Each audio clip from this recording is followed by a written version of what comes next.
আসসালামু আলাইকুম, আপনারা সবাই কেমন আছেন? আলহামদুলিল্লাহ আমিও ভালো আছি। আজকে নিয়ে চলে আসলাম নতুন আরেকটা ভিডিও। আজকে রান্না করব চায়নাদের স্টাইলে বেগুন ভাজি। কিভাবে বেগুন ভাজা রান্না করে তাই দেখাবো আপনাদের। এখানে আমি বেগুন চিকন চিকন করে কেটে নিয়েছি বরবটি, নিয়েছি কয়েকটা আলু পাতলা করে কেটে নিয়েছি। প্রথমে পানিটা বলক তুলে তার মধ্যে দিয়ে দিব আলুগুলো দিয়ে অল্প পরিমাণে লবণ দিয়ে 70% সিদ্ধ করে নিব। যখন আলুটা বলক তুলে মোটামুটি কিছুটা সিদ্ধ হয়ে আসবে, তার সাথে দিয়ে দিব বরবটি। বরবটিগুলো দিয়ে দুইটা বলক তুলে নিয়ে নিব।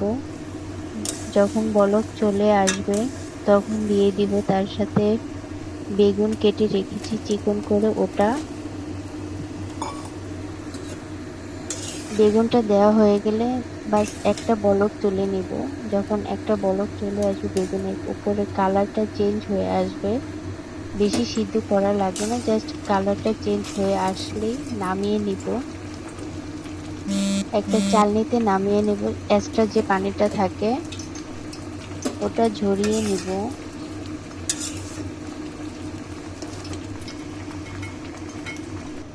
আমি একটা চালনিতে সবগুলো সবজি ঢেলে দিয়েছি। এক্সট্রা যে পানিটা ছিল ওগুলা ফেলে দিব। এখন চলে যাব রান্নায়। প্রথমে কড়াইতে তেল দিয়ে তেলটা বেশ গরম করে নিব। দিয়ে দিব পেঁয়াজ কুচি, দিয়ে নেড়ে চেড়ে নিব। হালকা পেঁয়াজটা গরম হয়ে আসলে ভালো করে দিয়ে দিব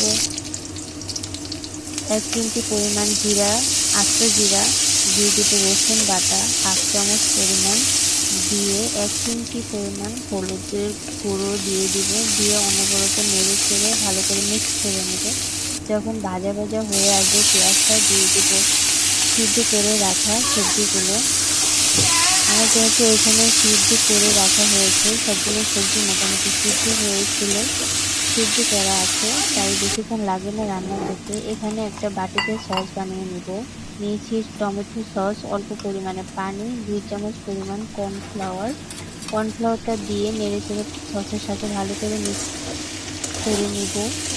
আমি সবজিতে আগে একটু লবণ দিয়েছিলাম পানিতে, তাই আমি লবণটা একটু পরে দিয়েছি। এখন পরিমাণ মতো লবণ দিয়ে নেড়ে চেড়ে মিক্স করে নেব। যে সসটা বানিয়ে রেখেছি ওটা দিয়ে দিব। সসটা দিয়ে সাথে সাথে নাড়াচাড়া দিয়ে মিক্স করে নিব, যেন তাড়াতাড়ি আঠালো হয়ে যায়। আলতো হাতে নাড়াচাড়া দিতে হবে, না হলে তলায় লেগে যাবে, ভেঙে যাবে সবজিগুলো। তার সাথে দিয়ে দিব কয়েকটা কাঁচামরিচ।